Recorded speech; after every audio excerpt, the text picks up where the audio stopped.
네, 최근 이슈를 간단히 짚어보는 이슈 브리핑 시간입니다. 첫 번째 브리핑입니다. 12월 3일 계엄이 해제되고 나흘 뒤 윤석열 대통령은 2차 계엄 같은 일은 결코 없을 것이라고 했는데요. 그러나 검찰은 애초부터 2차 계엄 시도 가능성에 대한 수사가 필요하다고 판단했고, 이를 수사보고서에 작성한 것으로 확인됐습니다. 수사보고서에는 12월 4일 국회에서 계엄 해제 요구 결의안이 통과되고 난 직후 윤 대통령이 계엄사령부 상원실로 찾아가 김용현 국방부 장관에게 왜 국회의원들을 잡지 않았느냐? 내가 다시 계엄을 할 테니 그때는 철저히 준비해서 국회부터 장악하라라고 지시한 정황이 있다고 적혔습니다. 이 같은 의혹은 더불어민주당에서도 제기됐었는데요. 검찰 또한 민주당의 의혹 제기와 관련해 수사 필요성이 있다고 판단한 것입니다. 네, 두 번째 브리핑입니다. 헌재의 조속한 파면 결정을 촉구하며 상경한 전국 농민회 총연맹이 작년 연말에 이어 어제 25일 남태령에서 시민들과 함께 윤 대통령 파면을 외쳤습니다. 현장에는 농민 등 700여 명이 모였고 고개 아래로는 트랙터를 실은 트럭이 40여 대가 늘어서 있었습니다.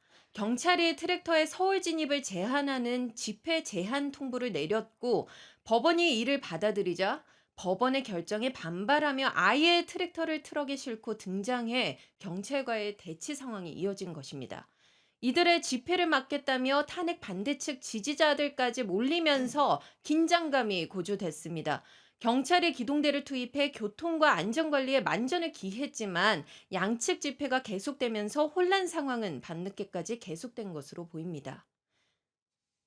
세 번째 브리핑입니다.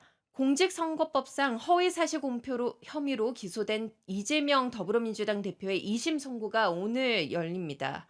검찰이 허위사실로 지목한 발언은 고 김문기 씨 관련 발언과 백현동 관련 발언 등 크게 두 가지입니다. 지난해 11월 1심 법원은 이 중 일부를 유죄로 판단하며 징역 1년에 집행유예 2년을 선고했죠. 2심 재판의 쟁점 또한 1심과 마찬가지로 발언의 허위성 여부입니다. 특히 재판부는 공판 과정에서 검찰의 공소장 변경을 요청하는 등 고 김문기 씨 관련 발언을 집중 심리해 이 부분에 대한 판단이 달라질지 주목되는데요. 2심 선고 결과는 향후 이 대표의 대선 행보와도 직결된 만큼 유무죄 판단뿐만 아니라 형량 판단도 얼마나 달라질지 관심이 쏠리고 있습니다.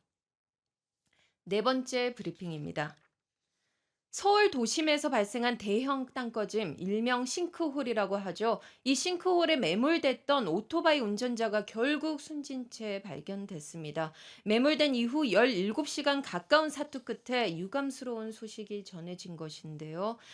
도로 4개 차선이 갑자기 내려앉으면서 그대로 18m 아래로 떨어진 것입니다. 오토바이 운전자를 찾기 위해 소방당국은 수색에 들어갔고 싱크홀 중심부터 차례차례 오토바이와 휴대전화가 확인됐고 30대 운전자는 50m 안쪽에서 진흙에 매몰돼 발견됐다고 합니다.